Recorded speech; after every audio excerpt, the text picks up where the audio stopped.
Maharashtra superfast news चॅनलमध्ये आपले सहर्ष स्वागत आहे।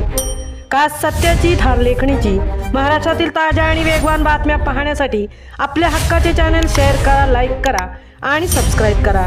धन्यवाद।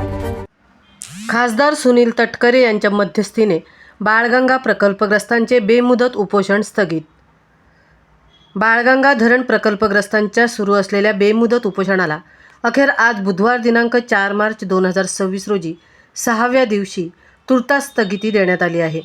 खासदार सुनील तटकरे यांच्या मध्यस्थीनंतर प्रकल्पग्रस्त शेतकऱ्यांनी आपले उपोषण तात्पुरते मागे घेतले। पेण येथील प्रांत कार्यालयासमोर सुरू असलेल्या या उपोषणस्थळी खासदार तटकरे यांनी भेट देत आंदोलकांशी सविस्तर चर्चा केली। उच्च न्यायालयाचे आदेश, शासनाची भूमिका, पुनर्वसन कायदा, मोबदल्याचा मुद्दा तसेच 7/12 मूळ मालकांच्या नावे करण्याची मागणी या सर्व बाबींवर सखोल विचारविनिमय करण्यात आला। यावेळी खासदार तटकरे यांनी पुनर्वसन मंत्री मकरंद पाटील यांच्याशी दूरध्वनीवर चर्चा केली। शुक्रवार दिनांक 6 मार्च रोजी मंत्रालयात जिल्हाधिकारी, प्रांताधिकारी, सिडको अधिकारी व प्रकल्पग्रस्त शेतकरी यांची संयुक्त बैठक आयोजित करण्याची विनंती त्यांनी केली। प्रकल्पग्रस्तांच्या मागण्या मान्य न झाल्यास मी स्वतः शेतकऱ्यांसोबत उपोषणाला बसेन असा ठाम इशाराही खासदार तटकरे यांनी दिला।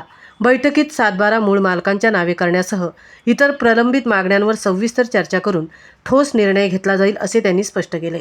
बाळगंगा धरण प्रकल्पामुळे बाधित शेतकरी अनेक वर्षांपासून न्याय हक्कांसाठी लढा देत आहेत। शासनाचे लक्ष वेधण्यासाठी त्यांनी बेमुदत उपोषण सुरू केले होते। खासदार तटकरे यांच्या हस्तक्षेपामुळे आंदोलनाला सकारात्मक दिशा मिळाल्याचे आंदोलकांनी सांगितले। यावेळी खासदार तटकरे यांनी उपोषणकर्ते संदीप पाटील, भरत कदम, शरद जाधव, वासुदेव पाटील आणि मधुकर हादगे यांना अखेर 6व्या दिवशी नारळ पाणी देत उपोषण सोडवले। यावेळी स्थानिक पदाधिकारी, प्रकल्पग्रस्त शेतकरी व ग्रामस्थ मोठ्या संख्येने उपस्थित होते। महाराष्ट्र सुपरफास्टसाठी धनाजी घरत, सहतृप्ती भोईर, पेण। कबूल केलं काय प्रॉब्लेम नाही। तुम्ही तारीख दिली होती की त्यांनी असं म्हटलं पाहिजे की 21 डिसेंबर 2025 पर्यंत तुम्ही करणार, नाही केलं तर 1 जानेवारीला उपोषण सुरू करा असं त्यांनी सांगितलं होतं। त्या बाबतीमध्ये नेमकं काय प्रॉब्लेम झाला? इलेक्शन